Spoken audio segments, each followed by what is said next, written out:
Welcome to this very special 400th episode of Reality TV Warriors. My name is Michael Holmstone, and joining me as always is the Canadian who once asked me whether 400 was, and I quote, that movie with all the Spartans, Logan Saunders. Good afternoon. The lady who claimed that 1 week in lockdown with her children is like spending 400 weeks of normal time with them, Michelle Pearce-Donovan. Good morning. And my fellow Brit who longs for the day that he'll last 400 seconds at a gong show, Anthony Williams. Yeah, that would be alright. It would, because you'd actually exceed the time limit for once. I would. Yeah, it's 5 minutes. Whatever that is, like 300 seconds, yeah. Have you actually managed to exceed the time limit on any shows yet? I've done loads, just not the ones you've seen, mate. So there's a guy who runs gong shows near where I live, and I've made the final every time. I've not won one yet, but I've made the final every time. And he offers me paid work now, so that's fine. You never invite me to the ones that you do well at. It's always the ones where I can just heckle you from the audience. Well, yeah, exactly. And this is, I would say, probably the most unprepared we have ever been for an episode. Even the ones that we do properly last minute, we don't really know what we're going to talk about. We're just going to have a nice chat. It'll be, in essence, our year in review, even though there's more podcasts to come this year. We're just going to have a nice chat. I should note, this is the very first time all four of us have been on a podcast together. It is officially, because technically we were all on episode 300, but that was recorded in 2 parts because we didn't have the time. Yes. So this is actually the first episode we've all recorded as a foursome. It only took 8 years.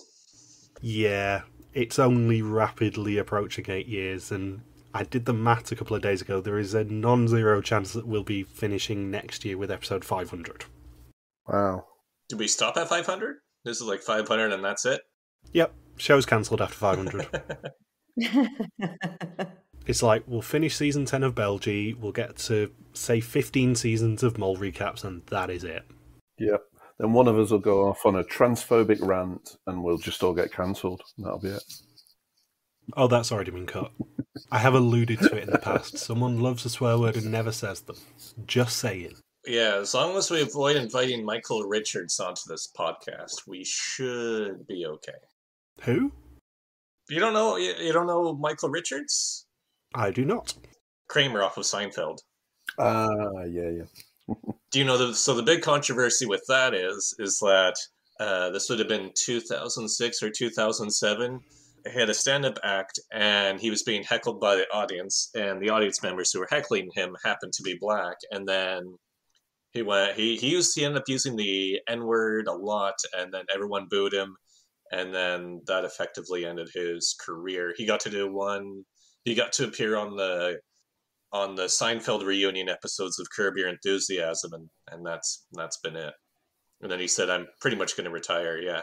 Like, he has an infamous appearance where he tries to apologize on Letterman the following day because Seinfeld happened to be a guest on Letterman, but then the audience thought it was a joke, so they just started laughing when Michael Richards was essentially breaking down, crying on live TV on Letterman. So, yeah, there's the history lesson for you. Well, from my point of view, I can pretty much guarantee I'm not going to go on a transphobic rant on the podcast, and everyone else will probably say the same thing. At 8 a.m. in the morning, I think you're safe. 8 a.m. Yeah. Mm. Yeah, I think it's a safe bet. I don't know, Michelle. You make us promise not to record the stuff you say before the podcast. There is some pretty spicy language that comes out before the podcast from Michelle, at least. As I said in one of my favourite additional notes of the year on the second episode of Amazing Race 3, if enough people share the episodes, we will reveal the list of Michelle's favourite swear words. Right. I think George Carlin did the same thing. Yes, you're right. So, first things first, seeing as though this year has been so weird for all of us with the recordings and stuff, and I mean, I think it's only about 3 or 4 weeks since we finished recording Amazing Race 3, and most of that hasn't come out yet. There's still, I think, 17 episodes left after this one comes out. What have we actually been up to? Since when? Hang on. Since when? I've been in lockdown forever. Yeah, since when? Yeah, Michelle's out of lockdown finally, which may or may not have come up in some of the Amazing Race ones. Oh my God, yeah. And I've gone back to work Teaching kindergarten wearing a mask for 6 hours a day. It is not fun. Do you let the kids watch Jim Carrey in the mask to ease everyone into it at the beginning? It's like, see, look, masks can be hilarious and fun. Yeah, right. Jesus. And if they start being really naughty, they have to watch Son of the Mask with Jamie Kennedy. Yeah. You have a detention with Jamie Kennedy.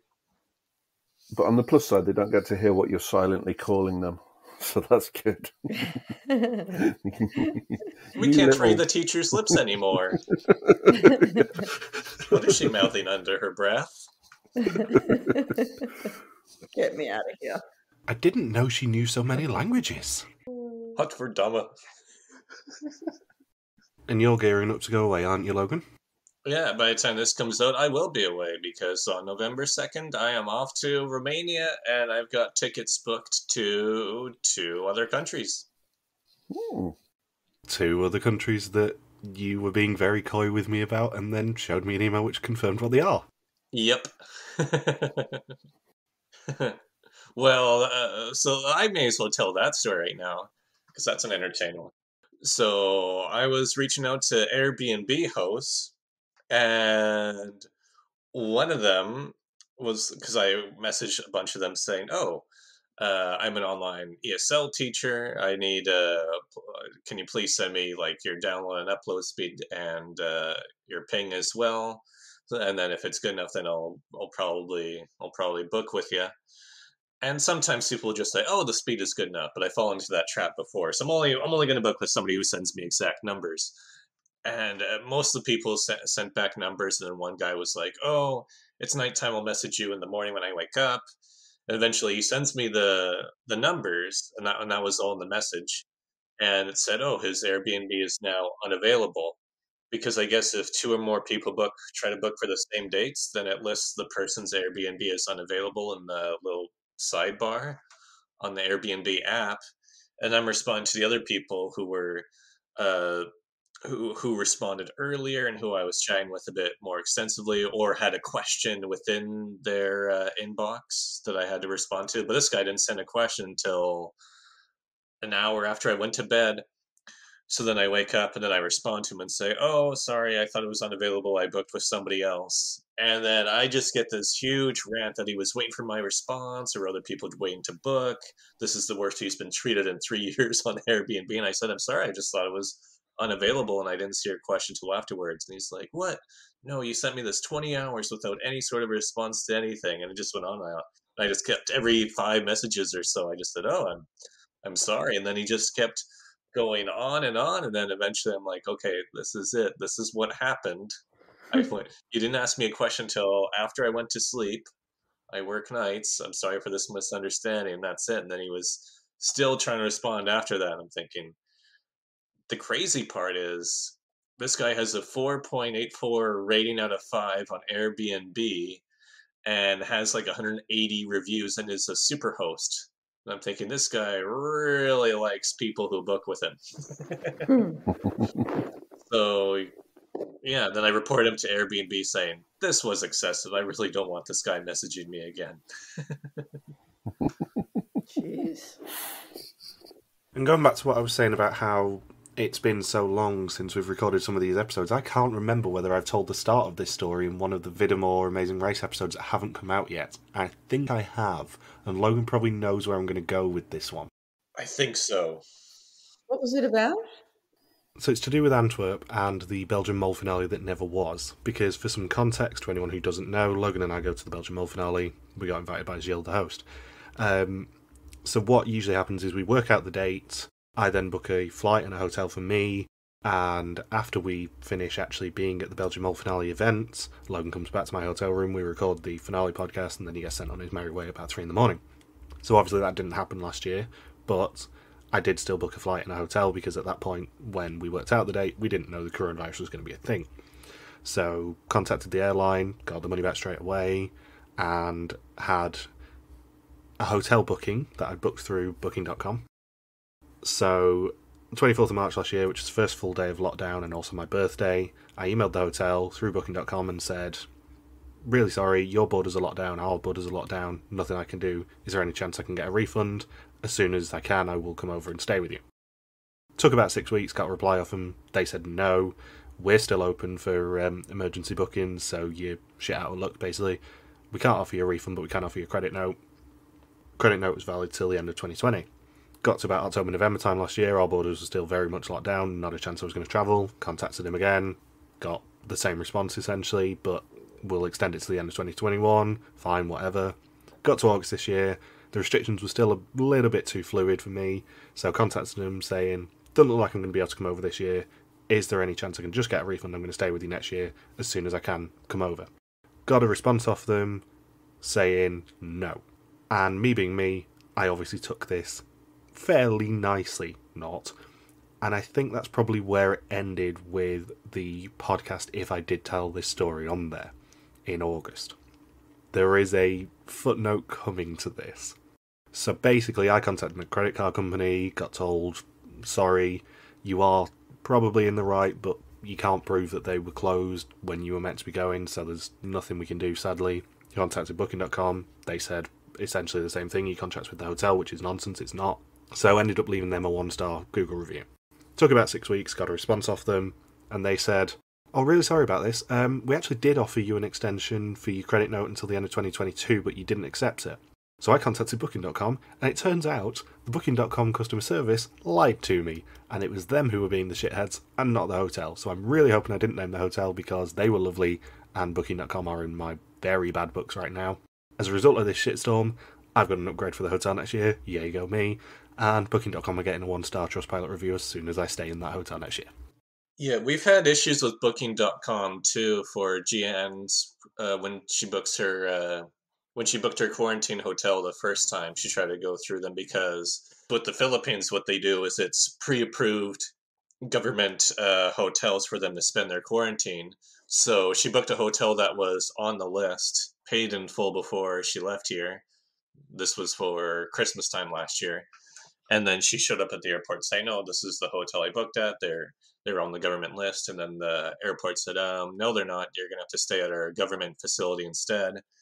So then I think she went through Booking.com to try and get the money back. And then the hotel responded to her saying, "Oh no, you booked the reservation. You're not getting the money back." But it's like, but she's not even checking in. She's not even staying there, and she booked it for 2 weeks. So they just kept 2 weeks worth for that whole reservation and never refunded her. And that's because we booked it through Booking.com. And then we had some other issue through Booking.com too for the summertime one. Oh yeah, when she went back in summer, there's some sort of charge on it that wasn't listed in the Booking.com price. And then Jan had a fight with the hotel over that. Eventually they backed off because this hotel was actually reputable. But yeah, we're never booking with Booking.com again because of those 2 instances. Wow. Unless, of course, they decide to sponsor the podcast, in which case we love you, Booking.com. I've noticed Expedia is a lot easier to deal with overall. If you have to choose between Expedia or Booking.com, choose Expedia. I have said it before, and I will say it again. We have absolutely no shame or qualms about shilling for anyone if they give us money. I know we've spent the last 5 minutes talking about how terrible Booking.com's customer service is, but if they want to give us money, we will happily trumpet how great it is. Hey, look, we've mentioned their brand name a lot of times. That's got to be worth something, right? Exactly, it's just what they want for their SEO to be associated with a very imminent 1-star Trustpilot review. So yeah, that's my travel story, but weirdly, that whole stuff kicked off in August about when I had 2 really bad other pieces of customer service. So it just all came at the same time. I think I was just a bit on one about it. Well, I don't have any holidays that I have to get money back from because we couldn't book anything because we weren't even allowed to go out of the state. The state, not even the country, the state. The state, yes. A lot of the time, we couldn't get even out of the state. With a bit of luck, next month your borders will open, though. Hopefully. Queensland keeps themselves shut from everybody, which is where everybody wants to go. And WA, which is Western Australia, they're just like, he's like some draconian lord who just says, right, you're all out. We're not letting any infected in at all. So, yeah, it's really hard. Yeah, we were saying yesterday before our aborted attempt at recording this podcast that it's really weird to think that your holiday to England, where you met up with me and Anne, was only about 6 weeks before the start of the pandemic. Yep. Yeah. It's amazing, but it feels like a lifetime ago, and there was just no hints that anything like this was going to happen at all, was there? It was nothing. Incredible. No, I was away until like 6 days before our lockdown began, I think. Yeah. Oh, God. Crazy. I still have flight credits to Japan and Myanmar that I have to use up. Luckily, the airline to Myanmar wasn't a Myanmar-based airline; it was Thai Airways or something. So I know I'll be able to use that eventually. But in terms of getting to Myanmar itself, the pandemic is the least of its problems right now. Is this your backhanded way of telling me that you're going to be away for some of the Mole podcasts next year? Because I need to know these things. I guess during during Vidum, that's a very strong possibility. Yeah, assuming that Vidum doesn't extend its run next year, I'm going to be away between Mole seasons unless Belgie screws me and comes back any earlier than it did this year. But Belgie, as far as I'm aware, still has not filmed yet. No one has seen any inkling that Papa Bear Gilles de Costa has been out of the country yet, and it's very late for them, so that's interesting. Do you think something happened? What's your speculation on it? I don't know, because they have filmed this late before. Argentina was filmed up until pretty much Christmas, if you remember, but I don't think they like filming this late in the year. Maybe they're filming in the Southern Hemisphere then? I know that didn't affect their South Africa schedule, but it could be I'd imagine it's probably a Southern Hemisphere location if we're heading into November. I'm still anticipating a Europe location this season, and that they filmed it really early and nobody spotted. But I'm willing to be pleasantly surprised by them going a little bit further afield into slightly more exotic locations. You mean Germany's not exotic enough? Germany was surprisingly exotic. For a location, it was very interesting because nobody has ever done Mole there. It is one of those countries, and we've talked a lot about these on the Mole podcast this year and last year. They're going through a bit of a run at the moment of countries where you go, nobody's filmed there? I'm really surprised, but they're ticking off as a result of the pandemic, and it's one small positive of the pandemic happening. They're having to get a little bit more creative and think about where they're filming, and going to countries where Mole has never filmed before, for better or for worse. The rumour for Vidum, and spoilers for anyone who doesn't want to know this even though it'll get revealed in about 2 weeks, is apparently Albania. That would be pretty cool. We'll find out whether that's true in about 2.5 weeks as of the time of recording, because I think the Mole Bookie comes out on the 16th of November, but apparently the rumour is a split season between Albania and Italy. Oh, Italy again? Ooh. Sorry, what's happening with Albania and the pandemic? Albania's had like the most open borders of any country in the world since the start of the pandemic. I think they were pretty much the first European country to open up, and I think they still don't test anybody and they don't quarantine anybody. They've been doing that pretty much since day one. Vidum 22 is going to be interesting because we saw the clip of the bit before the first execution. We know who's on it. We know there's 11 people, and we've seen clips of the first 2 challenges. And the scenery in those clips looked very similar to Tuscany, where they filmed Renaissance. But they were actually in a mystery theatre somewhere, and the working theory is that it's probably going to be a bit of Italy and a bit of Albania. But yeah, like I said, the Mole Bookie comes out on the 16th of November, I think it is, whatever that Tuesday is, and that should then confirm the location or locations that they end up going to. But it'd be very interesting if it is another 2-country season, given we've not had one of those in years. The last one was Hong Kong and Philippines in 2014. Ooh. So we did have some questions sent in for the 400th episode. Thank you to anyone who did send any in. But one that wasn't sent in but has come up this week is this one from me. And it is, who do you think the best host of any reality TV show is? Oh, God. Not just one that we cover necessarily. Ooh. And this came up because there was a massive argument online this week when we're recording that Jeff Probst keeps being a shit to people on Survivor, and how people are still inexplicably claiming that he's the best host or showrunner of any show worldwide, and the answer is no, he isn't. I'm thinking. I mean, mine is obviously Gilles DaCosta. Well, yeah, of course. I know I'm 1,000,000% biased on this, but I will say that I have told him this in the past, and even before he became a friend of the podcast, he was already my favourite. If it's somebody who hasn't been on this podcast, I would go. One of my favorites, I would say, who I think is extremely underrated, was Matt Chisholm, who hosted the 2 seasons of New Zealand Survivor.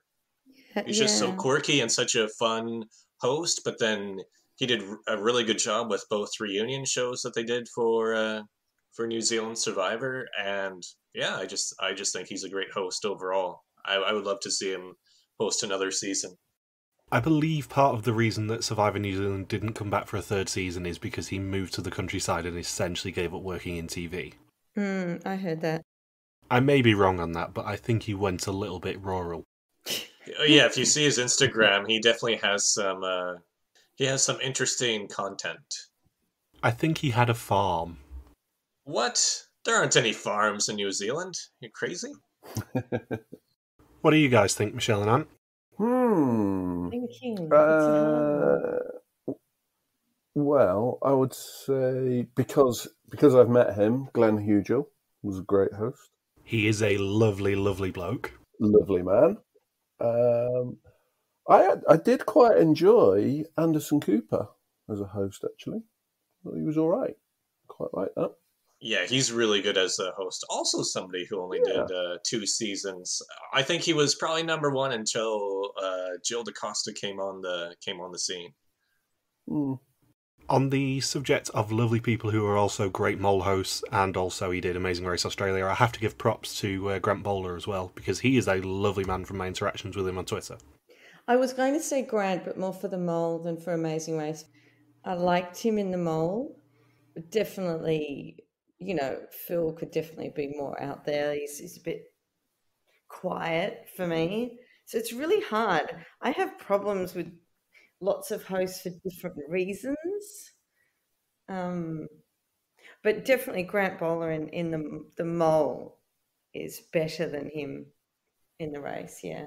Well, he has that more of a mysterious quality to him, which really works for the mole. It's why Anderson Cooper did so well, because he had that mysterious quality. And then you transition from Anderson Cooper to Ahmad Rashad for Celebrity Moles, and it's like, it just doesn't feel the same when you have a random sportscaster thrown into the mix.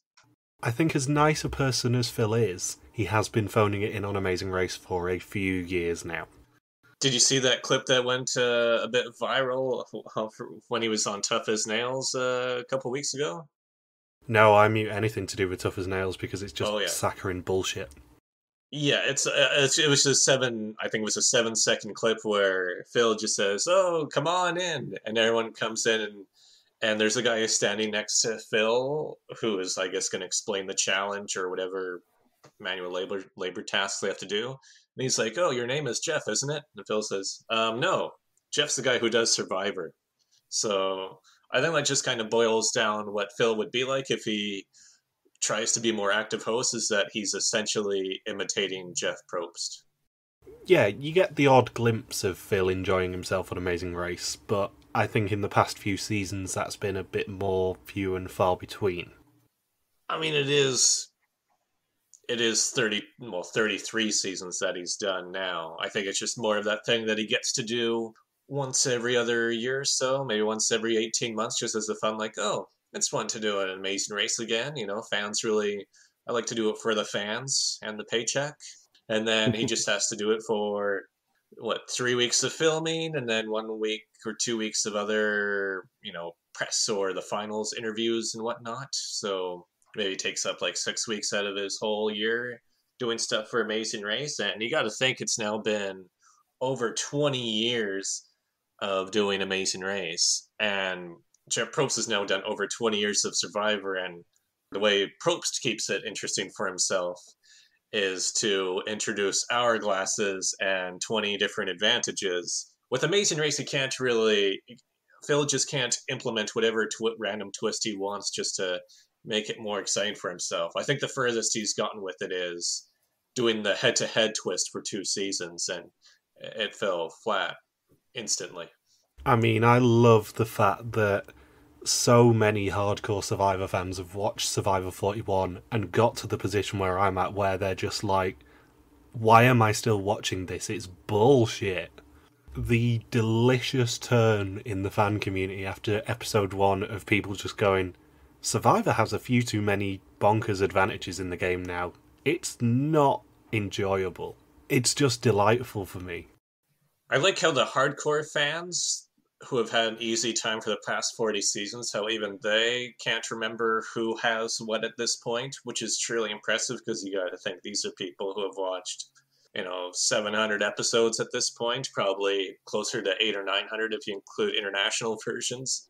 And even they are like, wow, I've been watching like 800 episodes of Survivor, but even I am lost. Well, I said this to you guys on our Facebook chat a couple of weeks ago. Survivor Wiki now actually has to have an extra column on its elimination table to say who has what advantage. Crazy. Oh, that explanation. The last episode, he gave an explanation. I can't remember when. And I'm like, okay, I think my brain just exploded. It was like, there's too much. And then on the Facebook chat, people are going, okay, what did he just say? Or I've just switched off. It was just too much. It was ridiculous. Well, just think of that spoilers for anyone who hasn't seen the last pre-merge tribal council, but when it was the UWA with just the 3 of them going to tribal council, if that idol wasn't activated, it was just going to be 2 people voting. Shan wouldn't have even been allowed to vote. It just would have been Ricard and Jeannie. And then it's like, well, okay, either one of them votes for Shan and Shan automatically goes home, or they vote for each other and it's this bizarre 1-1-0 vote. And in which case, I mean, in a revote, whoever's not involved in the tie would vote, but Shan's not allowed to vote. So do the 2 people then who are involved in the tie go back to the standard rock draw rule where those 2 are immune, and then Shan's the only one who can draw a rock and goes home by default anyway? Do all 3 of them make fire? But no, wait a second. Shan's going to give her extra vote to Ricard in case her idol doesn't activate, so Jeannie somehow goes home by a 2-1 vote anyway, even though Shan can't vote. So weird.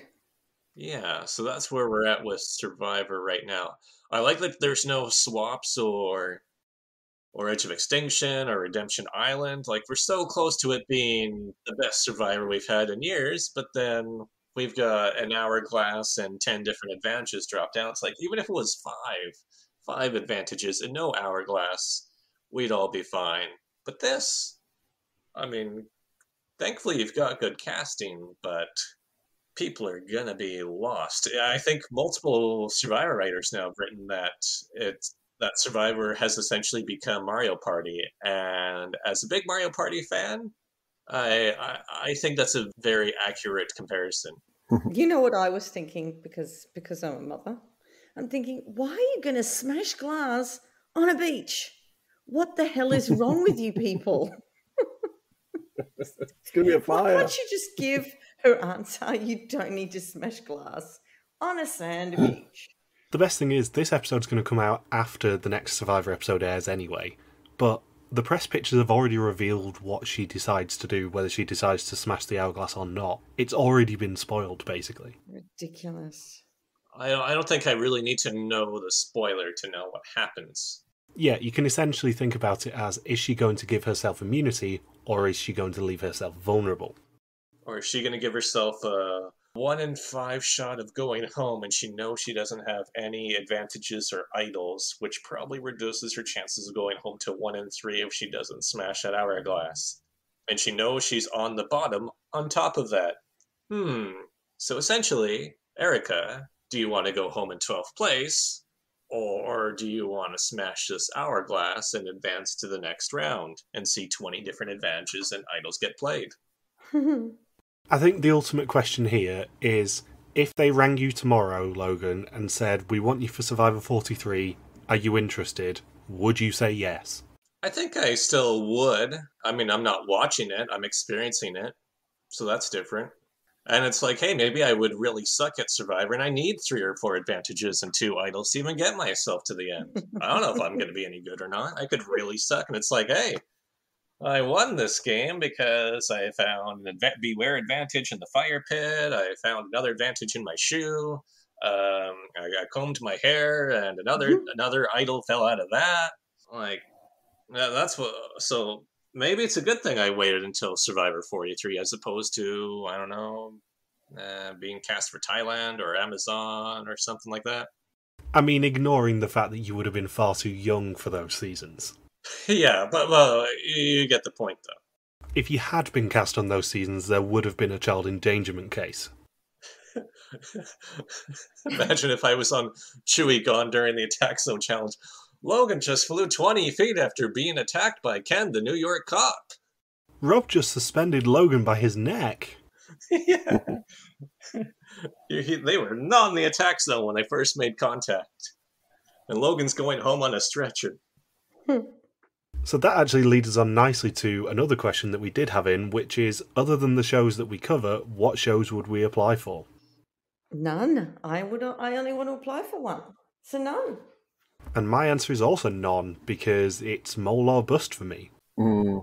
And if it did come back in the UK, or if Netflix's reboot that we're not supposed to know is a reboot of US Mole yet actually did a circle and opened up applications to UK people as well, I would be applying for it.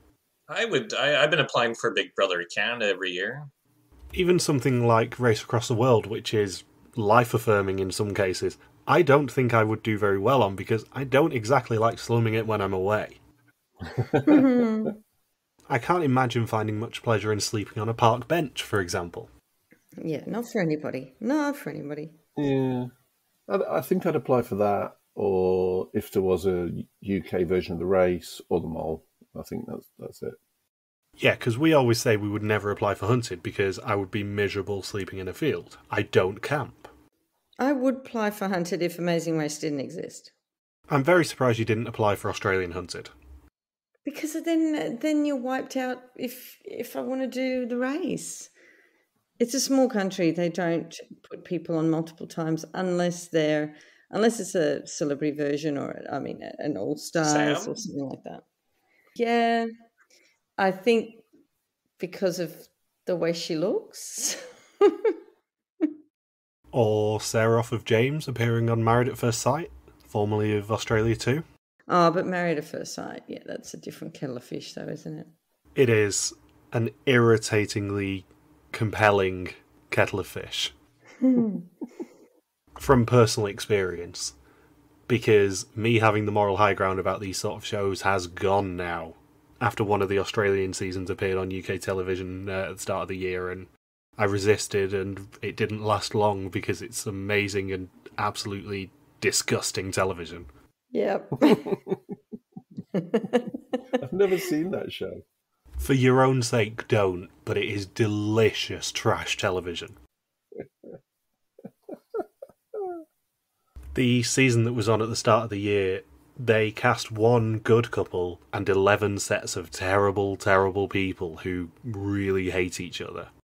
And doing things like throwing wine glasses at each other.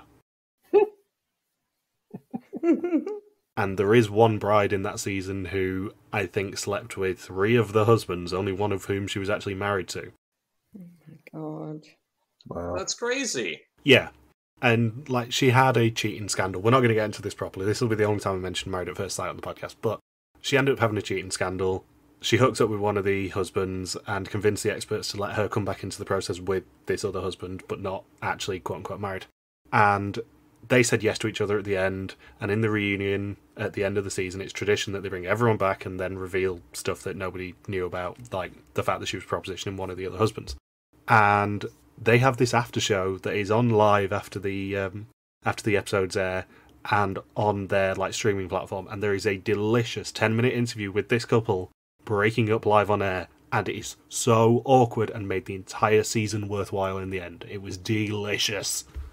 It is everything. Everything. and it made the entire season so worthwhile to sit through their nonsense. Well, Jesus. I can't imagine what it'd be like to live that. Oh no, it's absolute delicious trash television.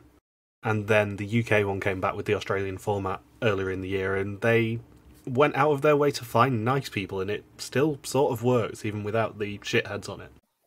And there is one more question we've had in, but it is a complete setup of a question, and that is, which show would we like people to bring back? The Mole, Australia. Yeah, it's a complete tee-up of a question. They need to bring back UK Mole. Netflix's Insider, or whatever we're calling it, needs to be good enough to get a second season. They need to open up applications to international people, and I need to get on it. That's how it needs to be. Other than Mole, what would be your answer? To bring back. Yeah. Oh, that's a lot. You're probably referring to a show that I probably watched that only lasted one season in the early 2000s, so we're really going in the memory banks here. I wouldn't mind, actually, for America to do another Kid Nation. I thought that was really interesting. I think that probably would cause a little bit too much shit, given what happened in the original Kid Nation. It's worth its weight in gold. Yeah. Still. I don't know what I would pick, because I don't think there's another reality show I'd bring back that isn't Mole. Game show, yes. Reality show, no. Such as? Civilian version of Weakest Link would be my first choice, because I really want to have a crack at Weakest Link now that I'm old enough. I'd like them also to do Jeopardy properly over here, because we've not had that since the 90s. Would you do Tipping Point? They've got that on TV here every day. Your English Tipping Point is on. I applied for Tipping Point a couple of years ago and got a call back from them almost immediately and then heard nothing since. Yeah, I didn't even get a call back when I applied. In terms of stuff that I do apply for every year, I apply for Millionaire every single year, never get a call back. Ant would be one of my phone friends and he knows that. Jeez, problems. Ant's known for ages he would be one of my phone friends, and he knows that if he helped me win a lot of money, I would treat him very nicely. I would potentially treat him to the Mythical Podcasting Shed that he's always going on about when he's on TV shows. Not these days. I apply for Beat the Chasers every year and hear nothing back, which I really want to do because I think I could win it. It's much more my sort of game than original Chasers. So yeah, I would love it if they brought back Jeopardy or Weakest Link so that I could have a crack at them. I always apply for Beat the Chasers and Millionaire, but in terms of reality shows, that's it, basically. I don't really want to apply for any others, and I don't really want to bring any back. It's Mole or bust for me. Well, USA, that is. No, Mole UK. Mole UK was way better than US. Yeah, UK was way better. Going back to Ant's point earlier about Glenn Hughes being a lovely, lovely man, I got to meet him in August because he was exec producing a run-through of a quiz show that starts a couple of days after this episode comes out, called Sitting on a Fortune. And he was hosting the first of the 2 run-throughs that we did that day, and I was more starstruck to meet him than I was Gary Lineker. But we had a lovely chat about the Mole. He is still as big a fan as he was then, and he had so much fun on Mole UK, and you could tell. It's probably his favourite gig. Oh, definitely, and I say this a lot when we talk about the desire to be the Mole and how I can never understand why people would not want to be the Mole if they applied, because you get to be the centre of attention. And the show becomes all about you. That's not me being big-headed, but I think it would be way more fun to be Mole than contestant, because you get to mess with people, you're guaranteed to be in the end, and, you know, the show becomes all about you. That's not me being big-headed, but I think it would be way more fun to be Mole than contestant, because you get to mess with people, you're guaranteed to be in the end, and, you know, the show becomes all about you.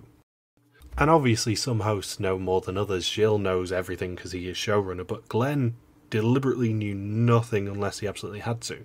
The only reason he knew who the Mole was in the end of the second UK series is because he had to do a clue himself, and that clue narrowed it down in the end enough for him to be able to know who the Mole was at the final reveal. Otherwise, he went into it blind. But Glenn just got to sit on the sidelines, chatting shit, taunting people, basically, and probably getting a decent amount of money to travel the world and have fun. I can't imagine a better hosting job. You just want to mess with people, don't you? You'd like to be a host so you can do crap like that. Well, Mole is a show entirely about messing with people. The best moles do it. The best moles take control and mess with people whether they realise it or not. And the best hosts do it. It's the same reason your own was a terrible mole, because he did nothing to actually further the cause of messing with people. But the best moles do take control and really mess around behind people's backs. Like a certain Leonard. Yeah, like Leonard this year, or both of the Mole Historian seasons we've done this year. Both of them had brilliant moles who did nothing but mess with people for 9 episodes. And contestants who dealt crack. Yeah, we've got some fun jokes coming about that at the end of the year. And one final thing on my notes, just to save me time when Hunted does come back next year, is we do have a couple of Hunted corrections from our friends Doug and Dr. Steve Hersey, Assistant to the Chief. Both of them were very gracious in listening to our Hunted Series 1 episodes, which you can still catch up on. They are still very much available. And I picked out my favourite of their corrections that they did send me. So Steve did send me the wanted poster from the original pilot of Series 1, which I think I did send you guys, because I did manage to track down the wanted posters at the time, but there was a pilot that was about 6 months earlier, before the show actually was commissioned. But Steve sent them over to me with the caption, "You missed these ones." And my favourite quote from Doug was genuinely a bit put out that you don't believe we do real hacking in HQ. If you don't believe us, who does? Oh, bless him. We do believe you, Doug. It's just that Michelle and Ant put me up to saying that. Oh, yeah, right. They corrupted me, that's all it is. Yeah. Jeez. No, we just know that they do such amazing stuff that we just can't believe it's for real.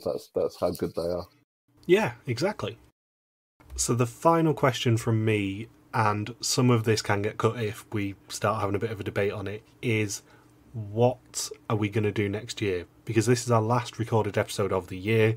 Obviously, there's still 17 more episodes to come out, but this is the best opportunity for us to get together and actually decide what we're going to do next year.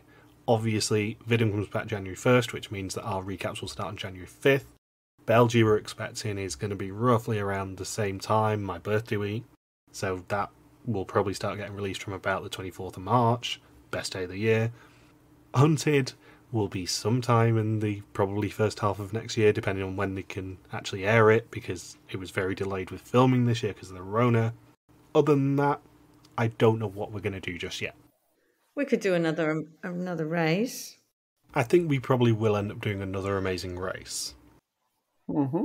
Logan and I have already started having a little chat on which one he would like to do if he gets a choice.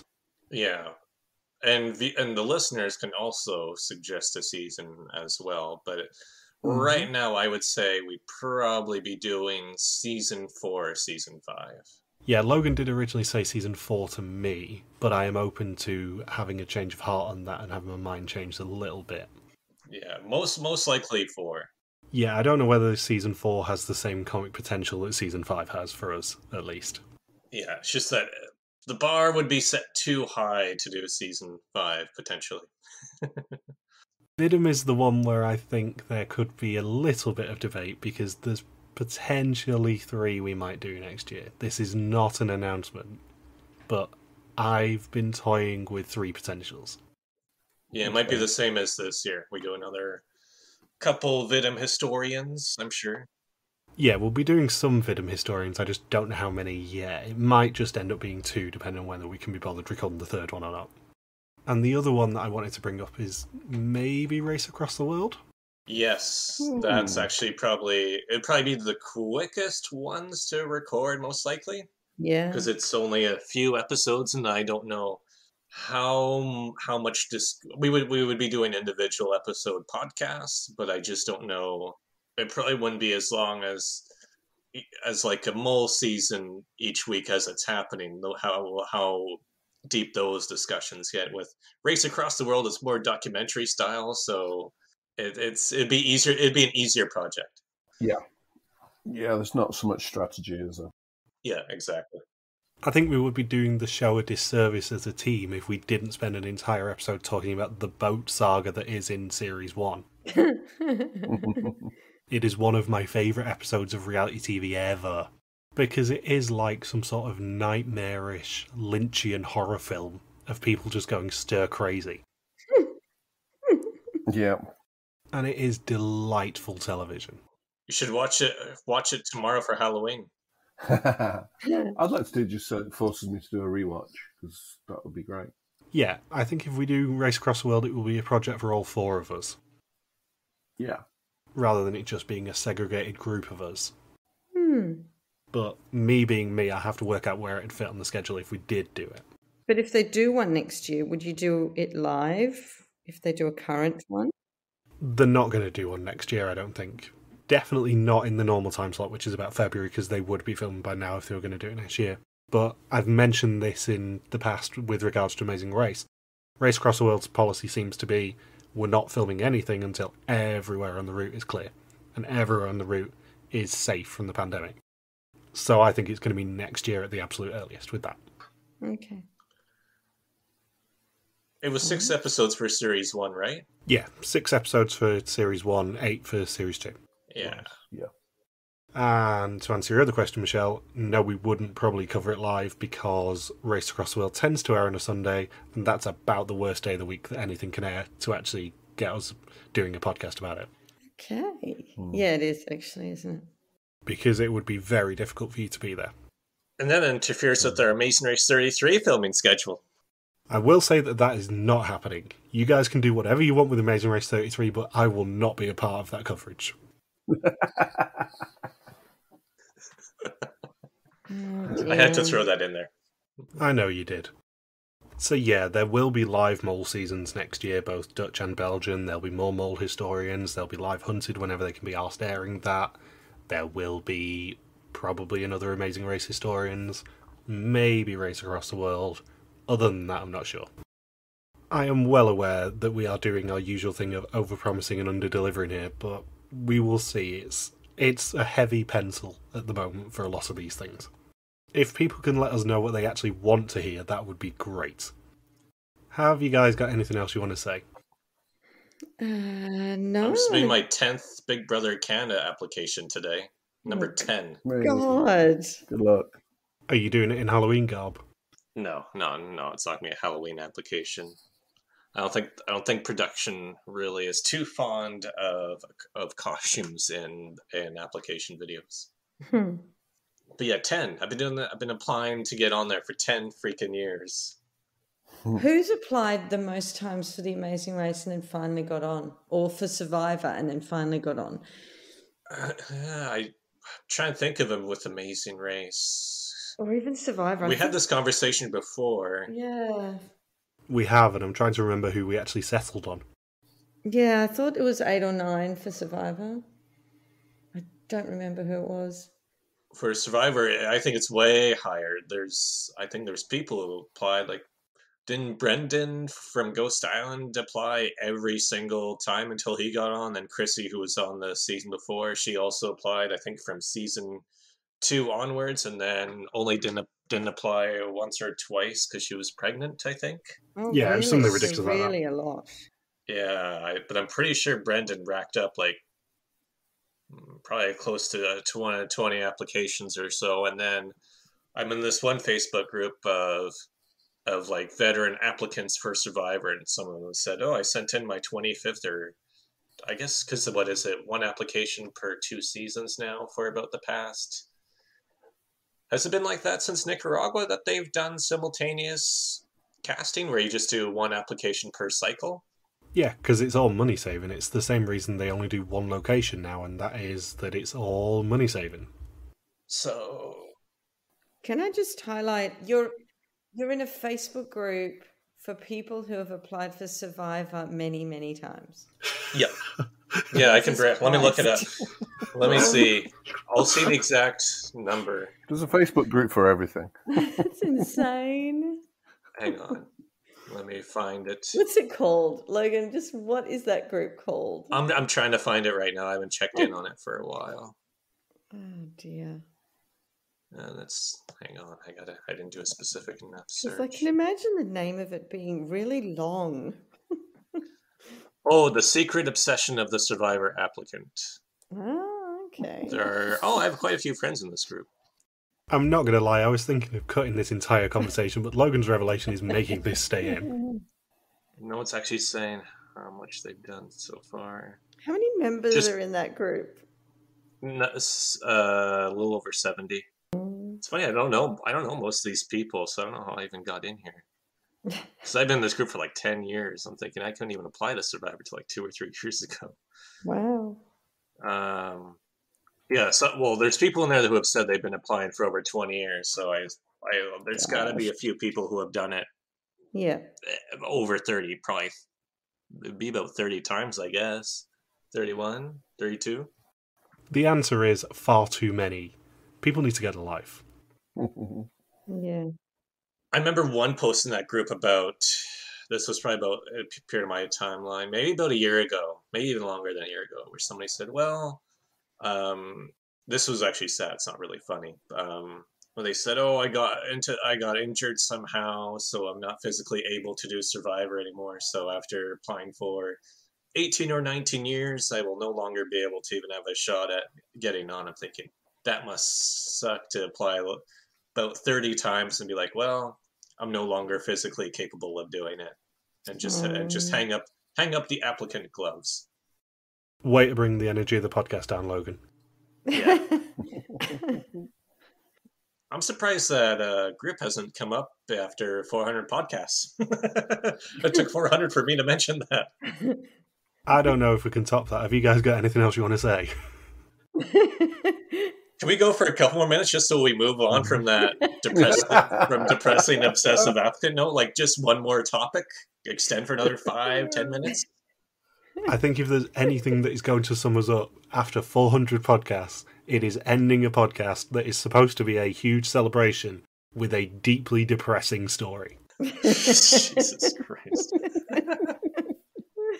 The good news is I think it'd be funny if I apply if there's still another 20 years of Big Brother Canada and I get in 30 applications for Big Brother Canada, because that would take me to 50 years old. God. At what point do you just take the hint? take the hint, take the L. But yeah, if I do get cast, I get to be one of those people who says, "Oh, I'm a big super fan. I've applied 12 times for this." And then be first boot. And then be first boot, or in the case of Kristen McKennis, don't even make it into the damn house. I will reiterate the promise that I have made in the past, which is that if Logan ever gets cast on a show, we will cover it on the podcast for the time that he is on that show. So it will be a 1-week spectacular episode. It will be a 1-episode special of Logan getting evicted or eliminated, or the tribe speaking about Logan. Oh, that's joyous. How many times, Michelle, have you applied for Amazing Race? Let me see. There's been 5 seasons, 4 times. You missed out on one, okay. Well, because I just had a baby. Well, I was pregnant when the apps came out, so I'm like, I don't think I can do it. Yeah, have you guys applied for anything repeatedly that you have yet to get on? I don't want to be the one that sticks it like a sore thumb here with Big Brother Canada 10 times, Amazing Race Canada 6 times, and Survivor 3 times. Well, as I said before, it's only really quiz shows that I apply for multiple times. So I've done Millionaire every single time since he brought that back. I do Beat the Chasers every time because I think both of them would be reasonably easy money. Beat the Chasers is much more my style than normal chase. And I also want revenge on the chaser who beat me. Other than those 2 quiz shows, not really. I do apply for pretty much any quiz show going though, because I am not fussy at all as long as it has a good jackpot. Yeah, I don't apply for that many. Actually, my hit rate is pretty good, I think. I've applied for about 7 and got on 4. That's good. How come I don't have that success rate? I've applied 20 times total and then I've gotten on 0. Because you're not as TV ready as me and Ant, that's all it is. Well, I think it's a smaller application pool is my guess. But that should make you more likely to get on if there's less people applying. No, I mean, you guys have a smaller application pool. I really don't think we do. Because if you consider that the chase when I did it, post-audition was 100,000 people in the contestant pool for 520 spots, I think it was. So that's people who've applied and then got through an additional stage before they get to that 100,000 pool. Okay, that's a bigger application pool. yeah. You can say that about pretty much any show apart from The Chase. Me and Ant both got on in a contestant pool of over 100,000 people. It's crazy. Granted, there's more spots that get picked, though. 500 out of 100,000 as opposed to, say, 10 or 14 or 16 people out of 10,000. Someone do the math on that on the odds. I think, to be fair, though, casting is very different from a one-off quiz show to something like Amazing Race, isn't it? So, yeah, you've kind of got to make sure that you're not casting complete arseholes if you're doing multiple episodes with the same people, which is why we've only ever done one and dones. Yep. We'd get caught out far too quickly. Oh, your guys' odds was actually 4 times better than mine. Okay. Yeah, but we're also 4 times better. Jesus Christ. Okay, I don't feel so bad about that now. Has anyone got anything else they want to say before we wrap up? No, I just can't believe we're at 400. It's crazy. Cheers to 400. Here's to 400 more. Hey. I'm not promising anything. It all depends on how many episodes we do next year. I might be burnt out by that point. So, in that case, thank you very much for listening to this 400th episode of the podcast. We'll be back every Wednesday till the end of the year at 4 Eastern Oregon, and every Sunday for Amazing Race 3. Don't forget you can contact us on Twitter, Facebook, YouTube, or Instagram, where we are RTV Warriors, or you can email us on contact@rtvwarriors.com. Logan is on Twitter at Logsquacky. Michelle is Bear3333333. Anthony is Bullsboy, and I am MJ Harmstone. Thank you very much for listening, but with that, your time in the 400th episode is over. Peace out and just chill till the next episode. Bye. Bye.